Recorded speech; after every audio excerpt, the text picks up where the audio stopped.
There you go. There's your update on what's coming up on the show. I didn't know Dee was standing by. I couldn't see him. And there he is.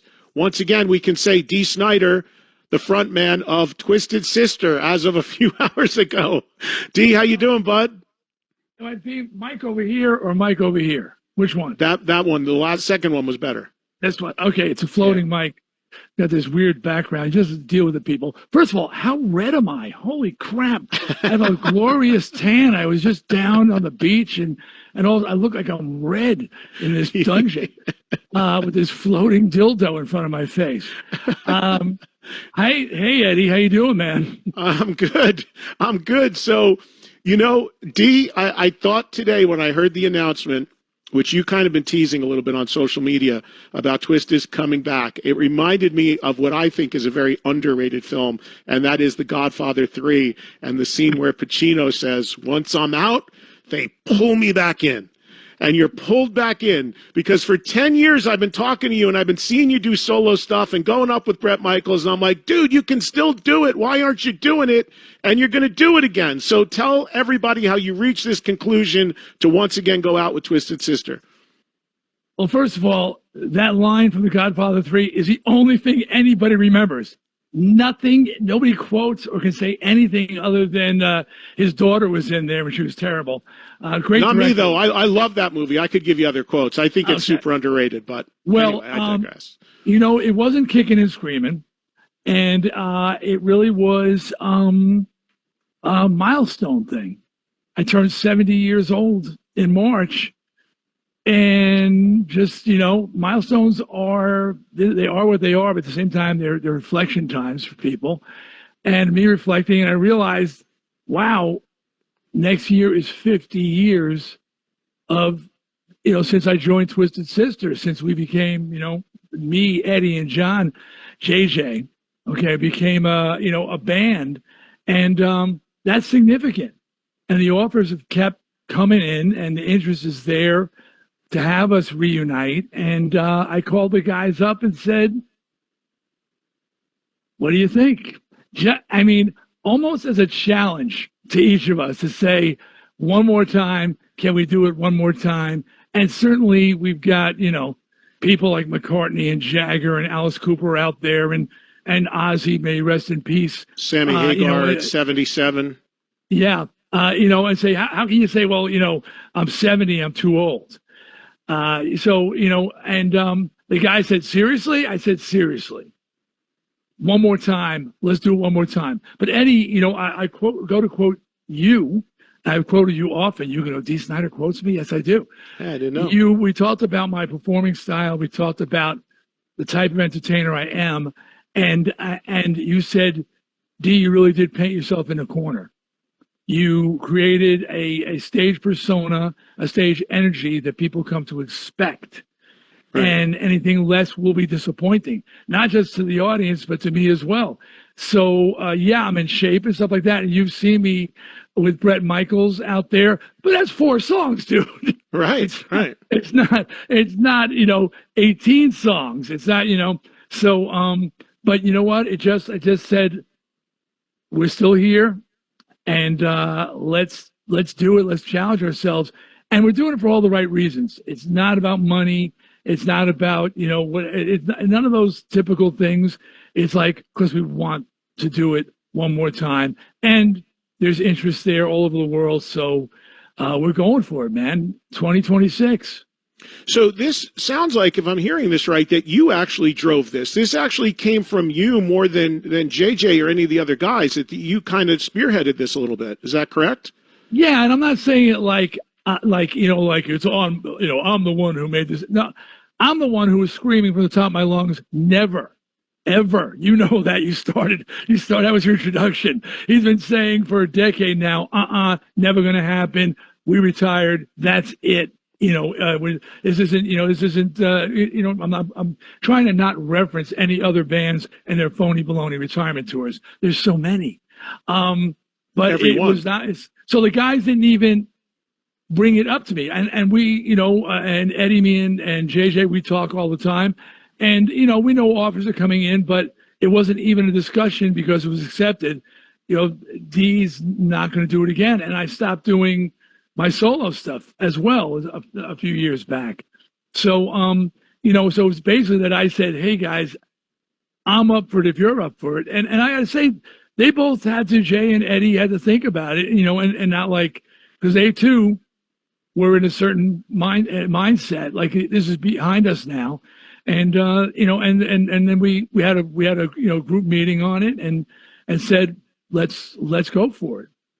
So the last time Twisted played, which was billed as the final show, was about 10 years ago. And if I remember correctly, it was in New Jersey, a rainy festival in New Jersey, or I don't know, where was there a show after that? That might have been the last There was one show American after that. It was in Monterrey, Mexico. Okay. It was in Mexico, and that was the final show. So that was the end. That was 10 years ago, and that's a pretty solid retirement. I mean, you know, this is sort of an anniversary shows. They're going to be, they haven't been announced yet, but I do know they're limited. We're not getting in the bus and going city to city. I'm sorry, people, and you know, and town to town. That ship has sailed.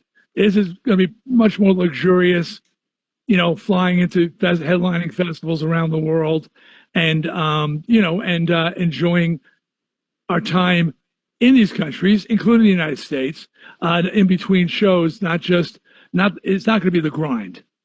Well, and that's how a lot of bands, especially at the age of the Twisted of your band, that's how a lot of them do it now. I mean, that's not unusual at all. If you have the luxury to be able to do that, fly in, fly out, I mean, that's more the norm than not. And it also makes it more special. I mean, I do believe there's this mentality. I do believe a lot of bands over tour, and I think it hurts their draw. And there is this less is more. And if you go away for a long time, look no further than what Oasis is doing or System of a Down is doing or whatever, My Chemical Romance, and you come back after a layoff, the interest is through the roof, the audience is through the roof, the guarantees are through the roof, and you just do it more sporadically. It makes it more special when you play. You guys were doing that, though, pretty much since you came back.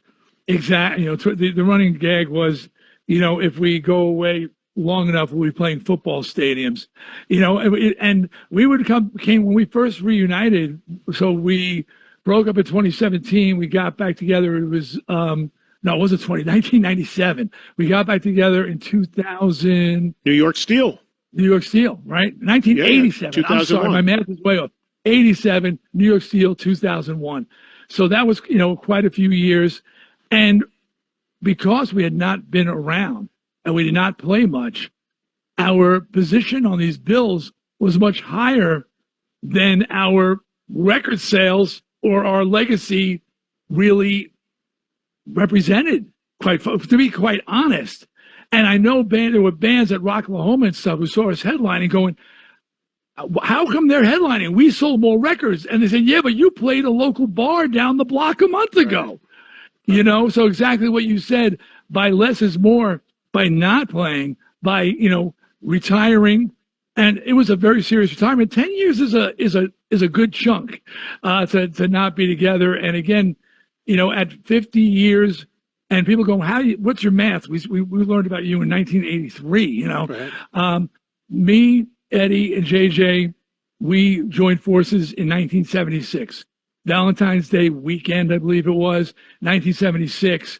And that was 50 years ago. So, and, you know, there's other bands who keep that, you know, when we formed thing. Iron Maiden, they formed in 1976 as well.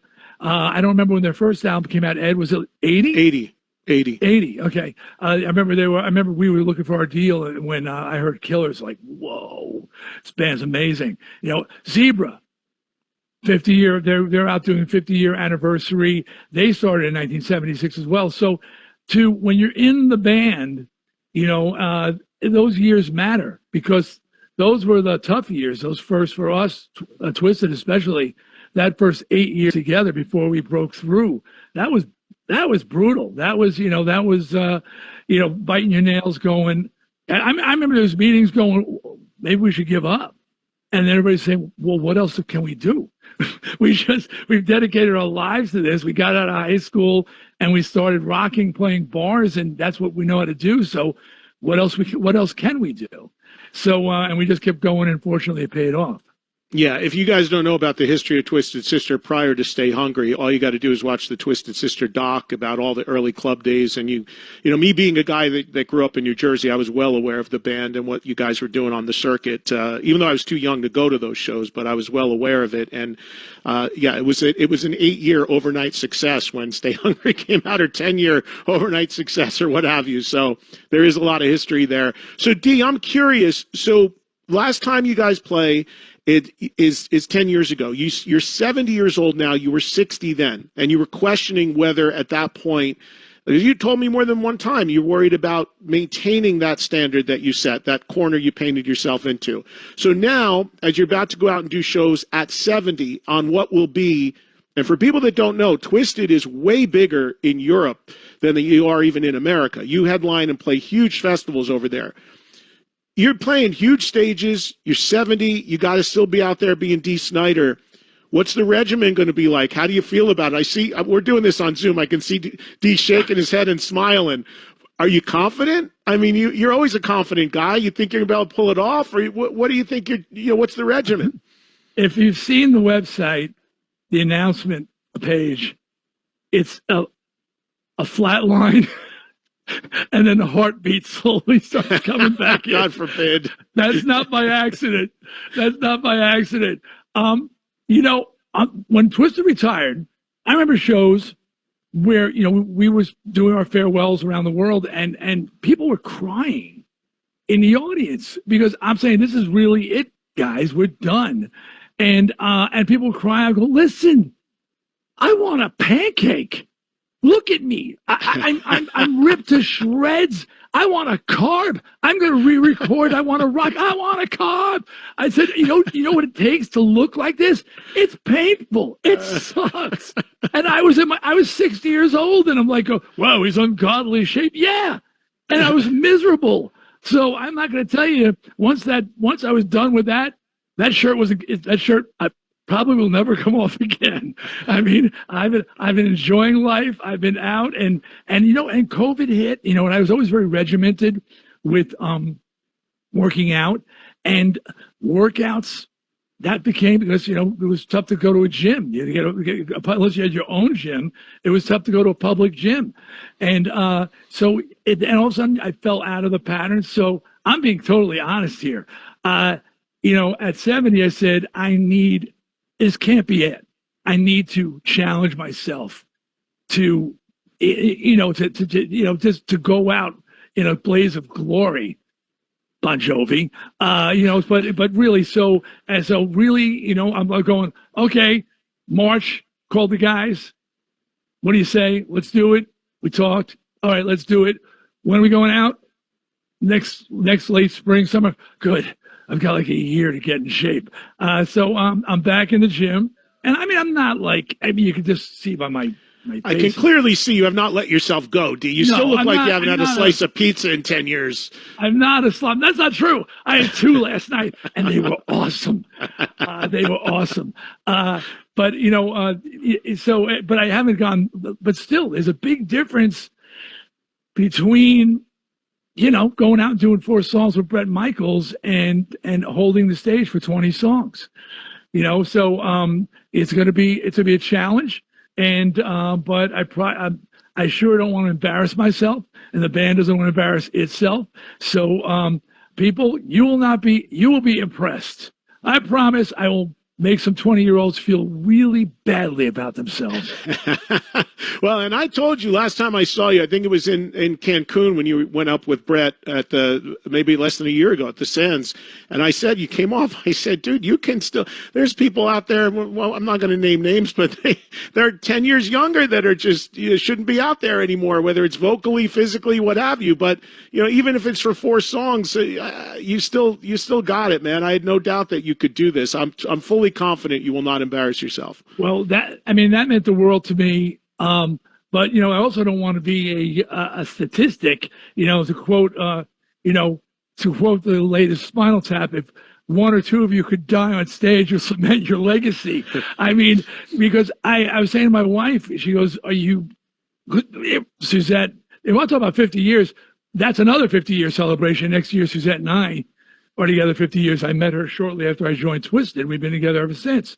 Wow. And she said, "Are you worried at all? I mean, I'm in good shape, but when they're called neuro associations. They're called triggers. Everything about a Twisted show is a trigger for me and sort of puts me in a mindset.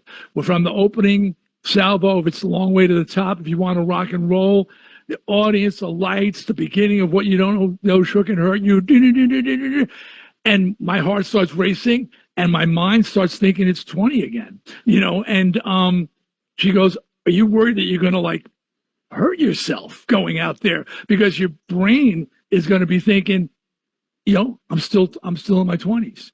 And I said, "I don't know, but if you're going to go," speaking of Spinal Tap, that'd be a good way to go. But I always used to say to the guys, because I had such antics on stage that sometimes I fall on the floor, I'm rolling around on the floor. The guys just keep playing. And if I actually like had a heart attack and went down, they go, "Oh, that D, he's such a character, writhing around on the stage, acting like he's in agony." Until the EMTs came and carried me off. JJ and Eddie would probably go, "Oh, he was serious?" Oh, it reminds me of a story Jimmy Crespo once told me when he was playing in Aerosmith. He had just joined the band, and he said that Tyler was on the ground and looked like he was doing this bit where he was like passed out from exhaustion on the ground. And he's not getting up, and he's not singing the next line. And Crespo was new to the band; he didn't know what was going on. He was still playing. He went over, he was kicking him in the ribs, saying, "Hey, you getting up or what?" It turned out that Tyler was so loaded on drugs, he just absolutely passed out in the middle of the set. So you don't want that kind of stuff to happen without a doubt. I'm gonna you see him. What's that he's wearing around his neck? It's one of those devices. Life alerts. The life alerts. Press the button. I've fallen and I can't get up. You can sell those at merch, D. Put a little TS on them. Let's get Danny. Danny's listening right now. Danny, get on that right now. TS life alert. Exactly. But you know what? This all said, it's the spirit of this thing is so positive. Eddie, me, and Jay. It's so it's like I said, we're doing it for all the right reasons, and I wasn't the easiest guy to get along with back in the 80s. I was a lot better in our reunion when we reunited, and the guys, I hope they'll attest that D left his asshole back in the 80s. But it's certainly we're excited about it, and it's going to be fun. And we're coming back for the fun, not for the back in the 80s, I was just so driven by anger and hate, and I was really mad at everything and everybody, and everybody suffered for it. But now it's really more joyful than anything else. Let's talk about the lineup, because as you mentioned, it's yourself, Eddie, and JJ. Tragically, we all know that we lost AJ a number of years ago. Mike Portnoy, who I was just with a couple weeks ago, Mike and I were actually talking, and I said, if there was a hypothetical Twisted Sister reunion, I said, you probably couldn't do it because he's now back in Dream Theater. And he goes, "Yeah," he goes, "I love those guys, but I don't think it would work." But you announced on drums is Joe Franco returning to the band, who of course played in Twisted Sister. So tell us a little bit about the decision to bring Joe back. Well, let's just say first about Mike. He was the first choice. He was AJ's choice. And for people who don't know this story, I've told you, Eddie, but we were playing out infrequently. We would do maybe 20 shows a year, and they were big money shows. So it came up and said, "Hey, what happens if we get these big money shows, they're headline shows, and what if someone can't make it? Do we cancel a show like that?" So it was decided that everybody would hand pick their replacement. And everybody had a person that was selected to stand in for them. I couldn't find anybody to take the job for me. There's no way that happens. Stop right there. There's no Twisted Sister show without Dee Snider. I don't care who you find. I begged Sebastian Bach. I said, "Dude, you can do it." Wow. He goes, "I don't care if I can do it. That's a thankless job. I am not standing in for you." The only person who said yes? My son, Jesse. Jesse said, "I'll do it." And Baz, you're right, though, on Baz. Baz might be Baz might be the guy. Like I said to Sebastian, Motley Crue is about to start here in Vegas at the end of the week. And I was like, we don't know what's going on with Vince, but if something happened, to me, Baz is the only guy could step in there. And with you, and of course you're such an influence on him, I could see him, as a one-off, as a fill-in. But yeah, there's no Twisted Sister without Dee Snider. Let's keep that straight. But to that point, AJ chose Mike Portnoy. And and Mike said, yeah, he would do it, and he would stand in. And this was just okay, Mike Portnoy. And like 6 months later, he dies, And so it seemed like he had picked his replacement. Joe Franco, who we've known forever and had played with Twisted and was a friend of the band, was a logical person to go to. He was the last drummer in Twisted Sister, but AJ had selected to be his replacement, Mike Portnoy. So Mike was the guy. And class act, I will say this to everybody, I say it all the time. He studied AJ's drums live, only played what AJ played, didn't hit one beat different, nothing. Refused to play a drum solo. He says, I will not play a drum solo. So we had one of the final AJ performances we had filmed, and we would lower a screen when that point came, and AJ would play the drum solo each night. And that wasn't a dry eye in the house for that one. But anyway, so much respect for Mike, and he was our logical choice. But Mike, exactly, he's with Dream Theater. His dance card is always full. It could not be more full than that. So we're sitting there, well, who are we going to get? And then we just looked at each other and said, Franco. I mean, he was the guy we would have gone to in the first place. So we called up Joe, and he was like, dude, I'm already warming up. So Joe Franco's back in the fold.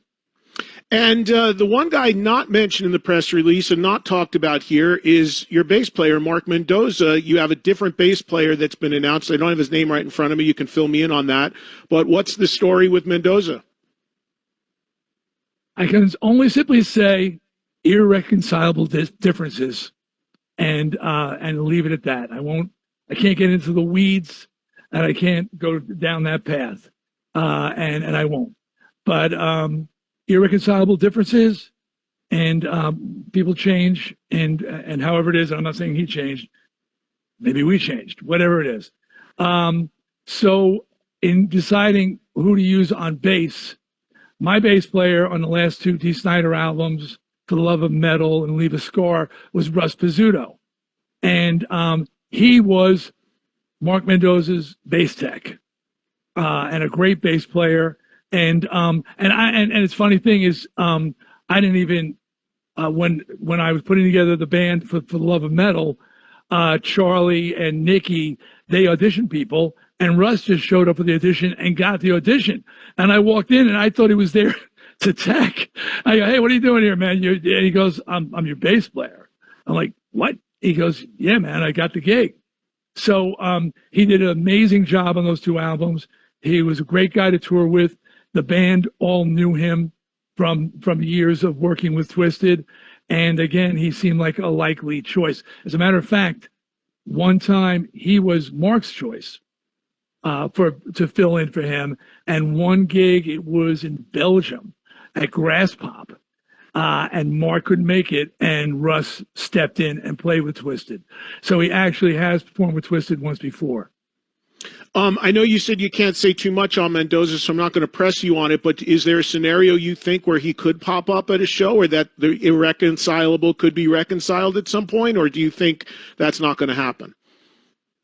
I can't imagine it right now. I can't imagine it right now. It's yeah, I mean, I plead the fifth. I can't go beyond that, but things have happened that I don't see being reconciled. Hence the term irreconcilable differences. Let me ask you about the word. By the way, Eddie, I hope that word doesn't pop up in a voiceover. Irreconcilable, because I can't seem to say it. Let me ask you about the performance. When you guys go out and do this, you're going full on Twisted Sister. You're going makeup, costume, the whole thing, or stripped down. What's the performance going to be like as far as the image? A middle ground. Suzette, who did all the makeup and costumes, and the bone logo that you're seeing still used today, which she was never paid for, by the way. She, she said, "I want you guys to do more than I've seen you do in the final days of Twisted. In the final days of Twisted, a lot of the guys were really down to just black jeans and a black leather vest. And not me. I always like to throw a little pizzazz, but so she's working on costumes for the tour, for the shows. She would like to see us, and by the way, again, people, it's Suzette who kept pushing me to try more and more crazy. Oh, can we curse? By the way, I've been cursing. Yeah, you can. Yeah, you can. A crazy shit. Oh, with the makeup. So I'm dating her. I'm dating this hot chick, and she's going, "Hey, why don't you try a little lipstick?" I'm like, "I'm not putting lipstick on." She goes, "No, like gloss, just some gloss." I'm like, "All right, I'll put some gloss on." So I put gloss on, and she had this little tray. It had about 8 or 10 different colors, and started with clear gloss. It ended with screaming red. And as each one wore out, I moved over to the beige, and then I moved over to the tan, then I moved over to the pink. And by the end, I had red lips, and it was red lips for like years, decades of red lips. And the same with nail polish. She goes, "You should wear nail polish." I'm not wearing nail polish. She goes, "That's gay." We said that in the 70s. Right? Then she goes, No, black. Black's cool. Well, black turned to blue, turned to purple, turned to pink. And then I had pink fingernails for years. And so I keep, got the hot chick just steering me down the path of righteousness, going, you should do something with your eyebrows. I'm not doing anything with my eyebrows. And next thing you know, I got these huge eyebrows. You should put some color on your lids. So anyway, Suzette is like, I think you guys should. She's not saying we should go back to what we wore in the 80s, but she said, I think that, you should pay homage, maybe age appropriate, some lipstick on the teeth, like your old aunt, so, but I said, all right, well, here I go again, right? Oh, well, all right, we'll talk about it. So we're talking about it. So I'm not sure where that's going to go, but I know we're definitely, it's definitely going to be more of a middle ground from the end of the Twisted the first time around. So we talked about the visual, we talked about the physical, and let's talk about the vocal aspect of it, because I've never seen you not be able to nail the stuff vocally. But as you just said, the last 10 years, you've been doing things here or there. You've been getting up, doing 3-4 songs with Brett or whatever. Vocally, you feel confident you're not going to have a problem singing the catalog and doing a 90-minute set or whatever you have to do? No. You don't. Promoters, take note. Right now? At this point right now? Nope. But I am, I'm gonna start, singing more and longer. And and start I'm actually, because we're scattered now. Eddie's in Nashville, Jay's still in New York, and I'm in North Carolina now, and so I'm actually getting a local pickup band to go in once a week and run through the set, so every week for a while, so I can get that back, because it's been too long, and that is like anything. But you know what? Whether it's an athlete or a performer or a vocalist, you got to get into fighting weight. And fighting weight is that place you are when you're in season in football, or you're actually having a championship bout, or you've got to get there. And right now it's off season. It's been off season for a while. So, but I'm definitely, like I said, I'm not about to embarrass myself. I can't. And then, I can't, I can't disappoint people. I can't disappoint myself. So I'll be ready. Probably too early to talk about the set list and what you're going to play, and that might be contingent on how much time you have, whatever the setting is. I got a goodie on this one. But I got are you a good answer for you. Yeah, you got some stuff you're going to put in that you haven't done. Maybe you're going to do some stuff from Love Is for Suckers because Joe's in the band, or what are you thinking? There will be. We will honor that record and Joe. I did something. It just popped in my head. Ask AI. So I worked with ChatGPT, asking it what were the most downloaded, biggest selling, most streamed Twisted Sister songs all over the world. And there was the expected, but there were some surprises in there.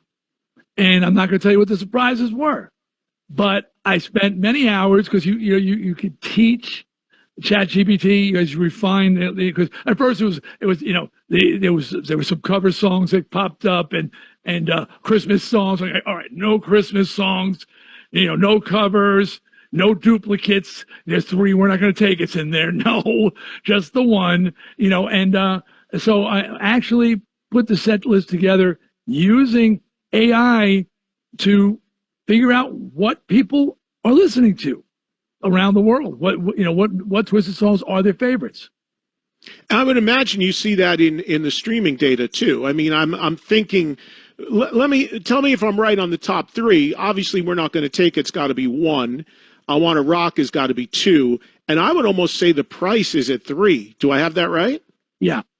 Yes. Yeah, so the top ones are obvious, right. But then there's others that that were surprising. So that's others that were really surprising, and it was kind of cool to see those surprises. So and I think the audience will be pleased. And again, I mean, AI is and this is using it, not it using me. And I was having this discussion on social media recently. I said, someone said, well, it helps me create my songs. I said, well, over your songs, and it's helping you get them down, that's fine. But if you're just saying, hey, AI, write me a song, like, we're not going to take it, and then you're sitting back and going, this is my song, that's not creative on any level. But here, I know that AI is accessing so much data with the streaming and the downloading and the sales over the years, and chart positions and all those things that really incorporate all that. The interesting one, Eddie, was Spotify. Now, I hate Spotify because that piece of shit who owns it pays nothing. And his response to artists complaining that they don't get any money, he says, write more music. All right. Like the answer, like, first of all, like, it's bottles of Coke. You want to sell more Coke? Produce more bottles of Coke. No, it's not like that. It's not a spigot. You don't just turn it on. Although I have said that about myself. But be that as it may, it's a different thing. But Spotify has the weird, I don't know what their algorithm is, but they go deep. I'll give them credit on that. They're paying me shit on some songs that nobody ever hears. So on that front, I had to actually remove Spotify from the mix because they were skewing the whole thing. And as Eddie, people like yourself, my brother Mark out there would have said, wait a minute, those are our favorite songs, the ones, the deep cuts. But I was trying to find something dealing with the audience we're dealing that people were actually listening to. I don't like when bands are so self-indulgent that they don't read the room. And I'm not going to name names on that one either, but there was an Iron Maiden tour. Some people may remember. Did I name names? But that's kind of famous, that one where they did, right. Was it the entire new album? I think it was A Matter of Life and Death. They played their entire new album. But they refused to play anything but. Was it the Rhyme of the Ancient Mariner? Or was it one of those? No, but there was one tour where they did the entire full album and then a couple songs at the end, and yeah, it was a big controversy. And the audience was upset, and Bruce was, and Bruce and I are friends. We spoke to him recently, but Bruce, was upset with the audience, and I get that, but I've always been one of those guys that read the room, give the people what they want, don't tell, don't. I mean, other people say, hey, we're the artists, they don't know what they want. I think they do. And it said in the press release, likely before you do the big shows, there will be a couple Bent Brother shows. And for people that don't know, Bent Brother are warm-up dates where you don't do the big costumes and all that, but you come out and play in a club or what have you. So that's something that'll, I would imagine, help you kind of get your mojo going again before you go do a big show. You planning to do that? The guys feel really strongly about that. We played so many club shows. And I swear my hair still smells like cigarettes and stale beer. Okay, it says I can't get it out, and I just I dread going. People, oh, don't you love the intimacy? No, look at the size of my head. It was designed for arenas. It was designed my head. You don't need a jumbotron with this head. Okay, I mean, I am designed for an arena. I played so many bars. There was a time when I was a kid where I was so happy to be in a bar, but no, if I never see another one. But the guys feel strongly that it's important just to have that shakeout, and we got the idea actually from Blue Oyster Cult. Right. Soft white underbelly. Right. Yeah. That's right. When they were warming up for a tour, people, and they would go out, play a local place, my father's place usually, as a soft white underbelly. And those in the know knew soft white underbelly, it's the Cult, Blue Oyster Cult, and you went down to see the show because it was Blue Oyster Cult. So, our promotion on Bent Brothers shows when we first did them was Twisted Sister never misses a Bent Brothers show. It's our favorite tribute band. They're the best. No one plays Twisted Sister better than Bent Brothers. And just so people listening who across the country understand, when he says my father's place, they didn't play Dee's father's place. That was the name of a rock club in Long Island. Another club that has that problem is the club Detroit in Port Chester, New York. Oh, I never heard of that one. Yeah, well, there's a club called Detroit, and right there, they released, releasing, we're the Tupac Shakur of heavy metal. We've got so many things being released, and they just released Live at Detroit album, which was recorded on a local radio station, 1977, I think, or 78, WLIR on Long Island. Yeah. It was broadcast live. But people see it and they go, oh, I heard that concert in Detroit. No, it was Detroit, New York, Port Chester, New York, as the club was called Detroit. So I know on Twisted there's no dates that are announced yet, but obviously there's some that are booked and can't be announced, and it's going to be a mix of stuff in America, Europe, other parts of the world. I imagine a lot of festivals. I mean, is that really what we're looking at for the most part?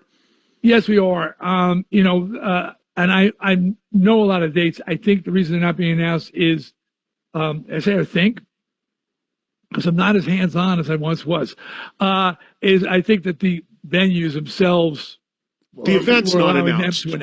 Right. The event itself isn't announced. But there's a whole bunch of dates, as I said, and and they're big festivals, and some of the usual suspects.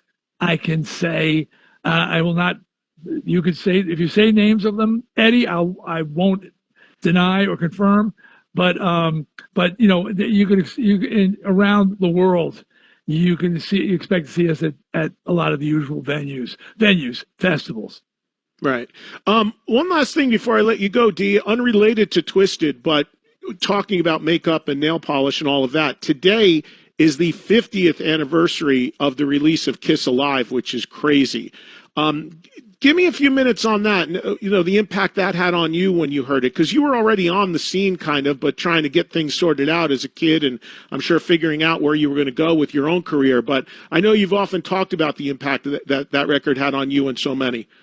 I was already a Kiss fan, and Kiss Alive came out, and you got to remember, this is a time where there's no video, there's no MTV, there was no in concert, 1975. So what you had was people talking about what they saw. Right. You had to go to a show to see the event that was Kiss, and people would. And at that point, I had not seen the band live, but people would talk about it, and you would just, the imagination. And by the way, I don't think you can imagine it was as crazy as it was, but that Alive album. The pictures on it were so great. And looking at those photos, now you're seeing real, not like Cream Magazine or Rock Scene, but some vivid color pictures of this band and the Gene with the blood dripping down, and it was just, and then to put on the album, I mean, it was inspiring. And 75, I'm working at Corvette's department store. I am at the lowest point in. I had been in a club band, crashed and burned, had to move home with my parents because, I had no money, and I was working on the loading dock at a department store, and that album came out, and it was just I'm sitting there, man. I get how much do we miss album covers? Something substantial to hold in your hands, and younger people listening. Well, you've seen LPs, that was an event in itself to peel that cellophane off, and if it was a gatefold sleeve, open that thing off and read every detail that was written in there, every bit of information you could just glean from the jacket in itself. And Kiss Alive was that. I mean, it was that kind of album. The notes inside, the handwritten notes, there's like, oh my God, they're really demons. He's writing a story to us. And then I remember growing up such a big Kiss fan, I used to tell people all the time, the first thing I would do when I got a Kiss record is open it, the cellophane on the side, and shake it because they'd always have stuff that would fall out. A book, tattoos, order form for merch, the love gun, whatever. And with the Live, they had that booklet in there. And then you looked at, I used to the cover was one thing, which was a stage shot. I always thought that was a live shot, but it was actually staged. But I used to stare at the back cover because you'd see the kids holding the homegrown sign, and then you'd look, like I'd scour that audience, and you'd see like, one guy who's sitting there with like a joint in his hand like this, the clothes they're wearing. It's so 75. It's Cobo Hall in Detroit. And just that whole scene is just puts you in that. And then you listen to the record and you're like, I'm there. I'm in that building right now. It's crazy. Yeah, it an amazing record. It was so well put together. And, I got to tip our hats. Eddie Kramer. Yes. Who worked with you guys. Kramer. Yeah. When you talk about live albums, Woodstock. He did the Woodstock album. I mean, he's mixed so many great live albums, and he really is just, and he produced the very first Twisted demo of any with I'll Never Grow Up on it and everything. So we worked with Eddie at Electric Lady Studios, which was amazing because Eddie helped build that studio with Jimi Hendrix, brings us in there to do a demo. And, he pulls some strings, and we've got the Cars in there. We've got the Stones recording Some Girls down the hallway. I remember Jagger coming and chicken dancing through our room. I'm still not sure it happened, but the door opened, and because he knew Eddie. So, so he just throw the door open. He like chicken dances around the room and back out the door again while we're trying to do a mix. But, but Eddie Kramer is just, and he's just has such a catalog of amazing records and music he's responsible for. So, and he's still working. He's still working. He's working with a new band with Orianthi. He just came out with they just announced yesterday a Hendrix thing he mixed in Atmos. So he's like 80, 81 years old, still going strong, and still one of the greats. But yeah, JJ has a podcast, by the way, French Connection, worth checking out, people. And he does one of his podcasts was with Eddie Kramer, which is really cool. Yeah, and I think in that Eddie broke the news that he's working on a new version of Kiss Alive where he's going to gather up all the shows that they recorded that they didn't use. Amazing. So, great dude, what a talent. And I just wanted to recognize that. Sonically, these records, because that was part of it, is that it felt alive. I know it was alive, but it really just came through the speakers. So many times live albums gets lost in the recording, but Kramer really figured out how to put it together. And I got to say, those amazing photos, staring at those photos and listening, to "Come On and Love Me," yeah, it's just the best. Anything you want to mention before I let you go? I know you've got, I think Danny mentioned you got a signing show or something coming up as well. You're doing a couple of those? Yeah, I'm at Horror Hound.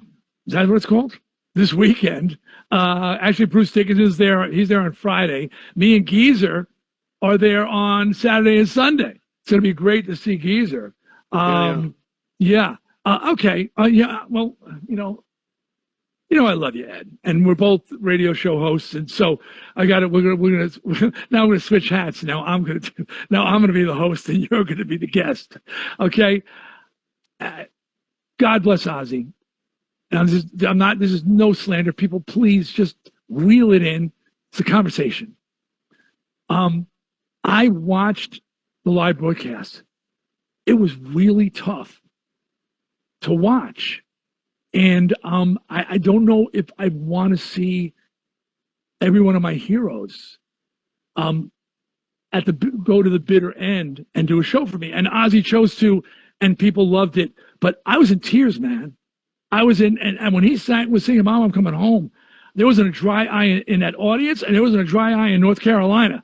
Okay, I mean, it was painful, and Ozzy was breaking down. You know, it was really, and I just, what was your feeling about it? If you feel comfortable talking. Well, the overall event I thought was fantastic. His performance, and you look, I had Tony Iommi on this show. To my knowledge, the only interview Tony did since the whole thing happened right after. And at that time, of course, Ozzy hadn't passed away at that time, but Tony had said that he really wished that Ozzy didn't do a solo set. That he wished, because he said Sabbath were prepared to do 6-7 songs. And I think a lot of people forgot that event was originally about Bill Ward. It was originally about the original Sabbath. That's what Ozzy really wanted, the original 4 guys to play one last time.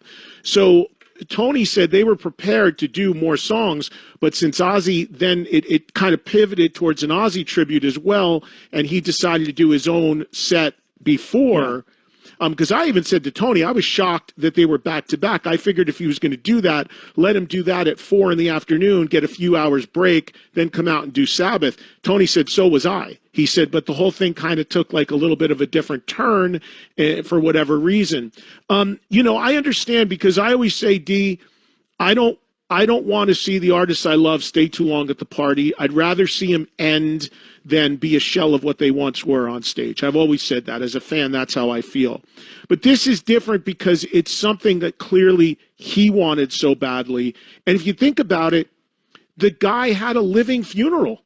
I mean, he had a funeral while he was still alive. No one knew he was going to die. And I said to this was his choice. This was his choice. It wasn't. Yeah. It's not a judgment on Ozzy, and I'm so, as an OG day one Sabbath fan, that people forget when they first came out, they were disregarded by a lot of people. They were considered a joke.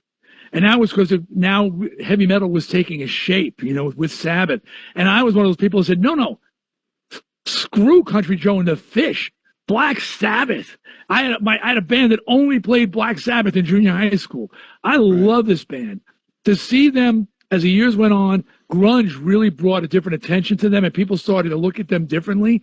And to get the respect they deserve, to have these blue-collar guys from Birmingham be honored like that in their hometown, I was so proud as a fan. And if ever a band deserves it, it's Black Sabbath, okay?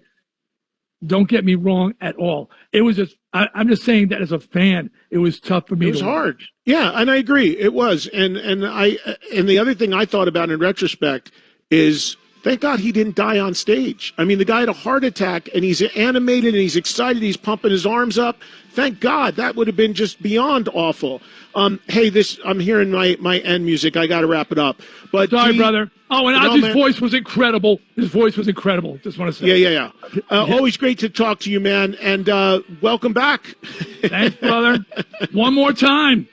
One more time. Happy 50th, and to Twisted Sister as well. And we'll learn more about the shows as they get announced. Good talking to you, man. I'll see you soon. Thank you, man. Bye. All right. There he goes, everybody. Dee Snider, Twisted Sister are back, as you heard. Like I always say, no band ever ends. Reunion tours, contracts, holograms, avatars, slot machines. How much more proof do you need? But I know that guy, and he will step it up to make sure the performance is good. All right, thank you, everybody. Appreciate you listening. Back live tomorrow, 3 o'clock Eastern. Your calls, Mike Tramp, tomorrow as well. Catch you then.